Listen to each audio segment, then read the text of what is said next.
John Hurtman datang. Supporter serukan reuni Elkan Bagat di Timnas. Antusiasme menyambut kedatangan John Hurtman sebagai calon pelatih Timnas Indonesia sedang memuncak. Namun di balik harapan akan perubahan taktik, ada satu seruan kuat yang datang dari kalangan supporter. Kembalikan Elkan Bagat. Jajat, seorang pendukung setia Timnas, tidak ragu menyuarakan harapannya itu.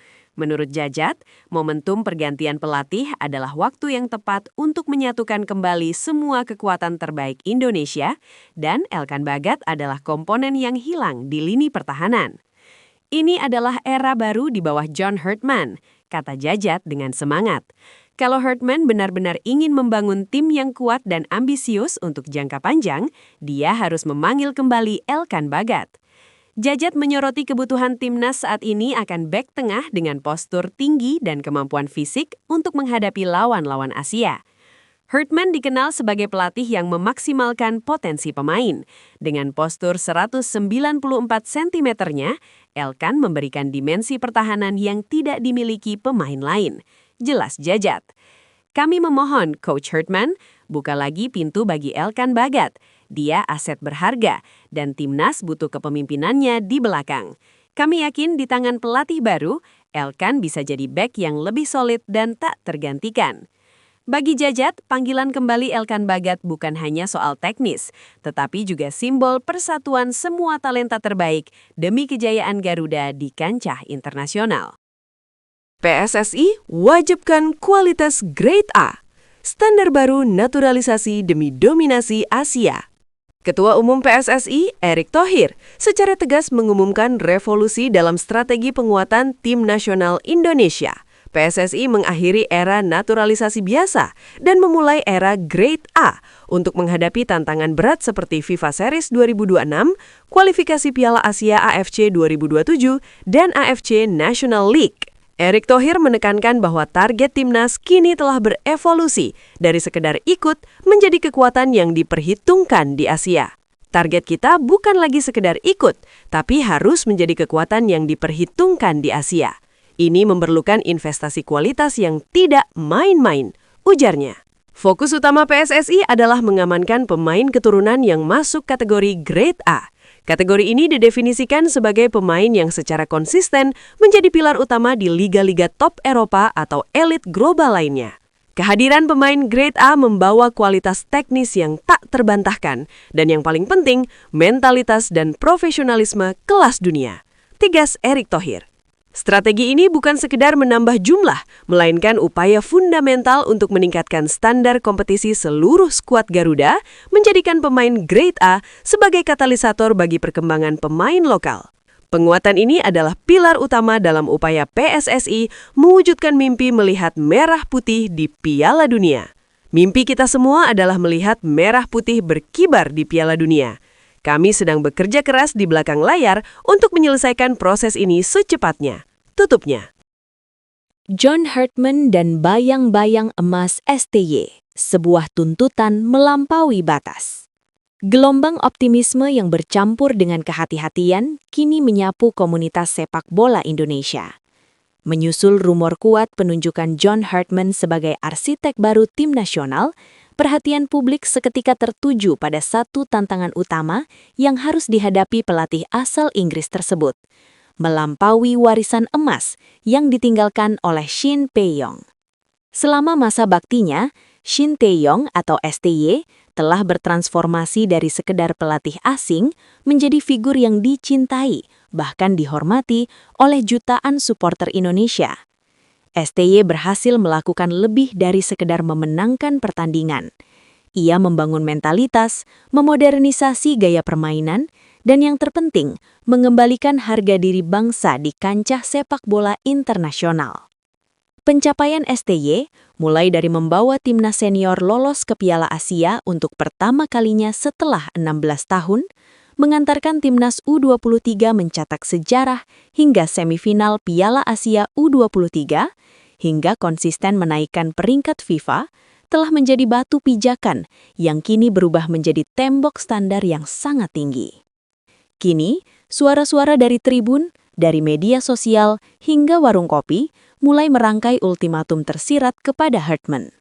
Mereka menyadari betul rekam jejak Hartman yang cemerlang di pentas Piala Dunia bersama tim nasional Kanada.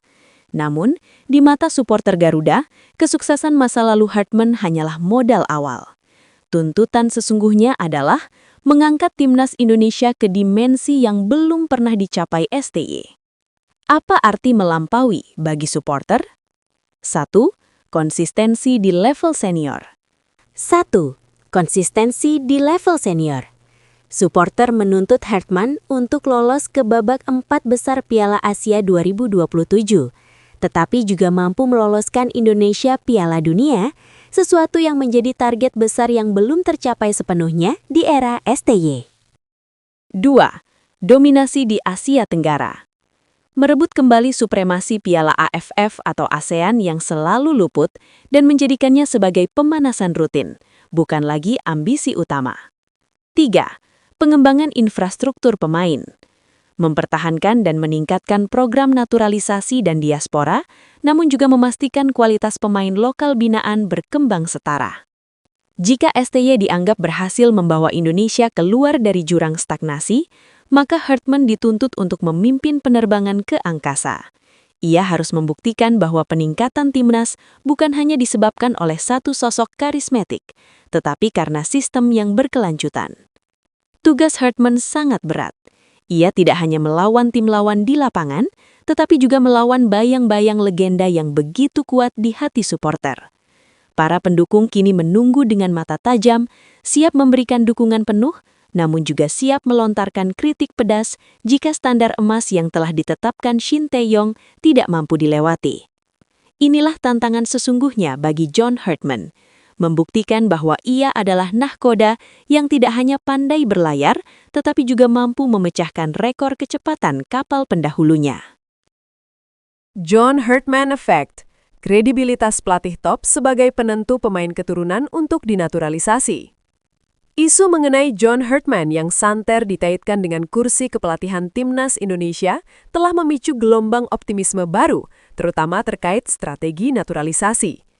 Pertanyaannya, apakah kedatangan pelatih sekaliber Hartman yang sukses membawa Kanada ke Piala Dunia 2022 bisa menjadi magnet kuat yang menarik minat pemain-pemain keturunan top Eropa untuk membela Garuda?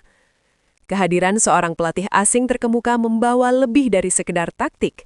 Ia membawa reputasi dan visibilitas internasional. Pemain-pemain keturunan yang saat ini berkompetisi di liga-liga top Eropa, entah itu di Belanda, Jerman, atau Inggris, selalu mempertimbangkan masa depan dan peluang karir mereka. Faktor-faktor kunci, kredibilitas proyek. Hartman dikenal sebagai arsitek proyek jangka panjang yang solid. Keberhasilannya di Kanada membuktikan kemampuannya membangun tim dari nol hingga mencapai panggung global. Kredibilitas ini bisa meyakinkan pemain muda keturunan bahwa timnas Indonesia bukan sekedar tim transit, melainkan proyek serius dengan target jelas menuju Piala Dunia atau Piala Asia. Jalur karir yang menjanjikan. Pemain top ingin berada di bawah asuhan pelatih yang diakui secara global, sebab hal itu berarti mereka akan mendapatkan pelatihan kelas dunia dan visibilitas yang lebih besar. Bagi pemain yang mungkin tidak menjadi pilihan utama di timnas negara Eropa, membela Indonesia di bawah asuhan Hartman bisa menawarkan jalur yang lebih menjanjikan untuk bersinar di level internasional. Standar profesionalisme. Kehadiran Hartman akan meningkatkan standar profesionalisme di skuad. Pemain keturunan Eropa yang terbiasa dengan disiplin tinggi akan melihat bahwa lingkungan di timnas Indonesia sejalan dengan standar mereka. Ini menghilangkan kekhawatiran klasik tentang manajemen tim atau program latihan yang kurang optimal. Secara ringkas, John Hartman tidak hanya akan menjadi pelatih, tetapi juga salesman utama bagi timnas Indonesia. Ia dapat menjual visi, bukan sekedar janji. Apabila PSSI berhasil meyakinkan Hartman, maka bukan tidak mungkin jika sejumlah nama besar pemain keturunan yang selama ini ragu-ragu akan mulai mempertimbangkan untuk pulang dan mengenakan seragam merah putih, menjadikan Indonesia sebagai kekuatan baru di Asia.